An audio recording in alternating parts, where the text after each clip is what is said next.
तो वो उस दिन कलश यात्रा थी। कलश यात्रा एक शंकर जी के मंदिर से थी। तो हम वहां गए तो कुछ लोग कुर्सियां डाल डाल के मंदिर के सामने बूट पहने बैठे हुए थे। उसमें युवान बेटियां भी थीं, बेटे भी थे।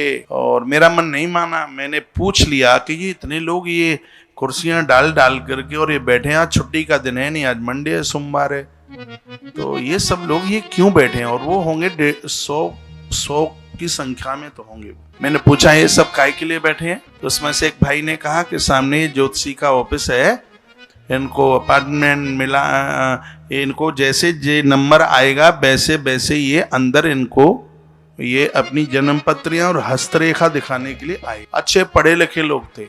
दिसंबर का महीना था, टाई बांधे हुए थे और बड़े जेंटलमैन लग रहे थे वो।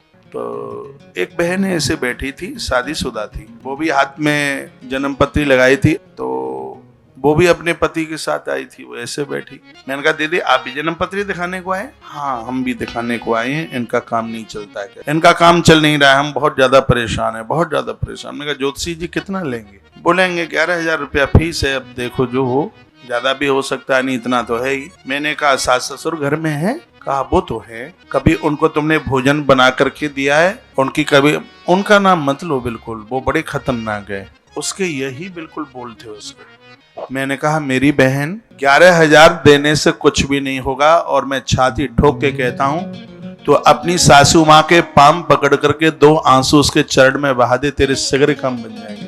ये पैसा तो तेरा यूं ही चला जाएगा। वृद्धों को धक्का देने वाले और लोग और अपनी जन्मपत्री सही कराना चाहें तो ये तो कभी संभव नहीं है। और मैं बड़ा खुश हूं उसने मेरी बात मान ली।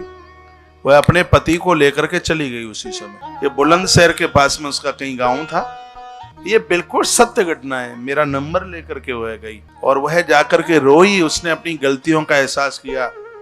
जहां पति को कंपनी से निकाला गया, और आप ये विश्वास करें उसी दिन शाम का सूर्य अस्त नहीं हुआ और टेलीफोन कंपनी से आया और उसको बढ़िया सैलरी के साथ में उसको पति को नौकरी। आज वो आश्रम के साथ जुड़ी है, कितना धन्यवाद करती है, कितना धन्यवाद वो बोलती है। महाराज जी आनंद आ गया, हम समझ गए हैं कि वृद्धों का क्या स्थान है, इनका क्या आशीर्वाद है।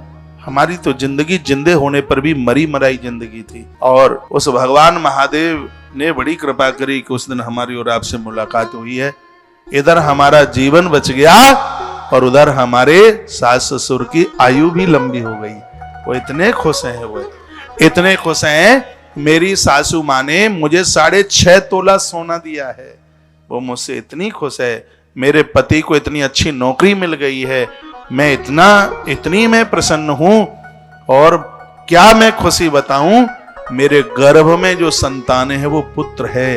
ये 3 बातें उसने मुझे बोली, बेटा है, और मैं बहुत खुश हूं। मैं तो अपनी सब सहेलियों को कहती हूं, जीवन में आनंद चाहना है तो मंदिर से भी ज्यादा कदर अपने बूढ़े सास ससुर की करो।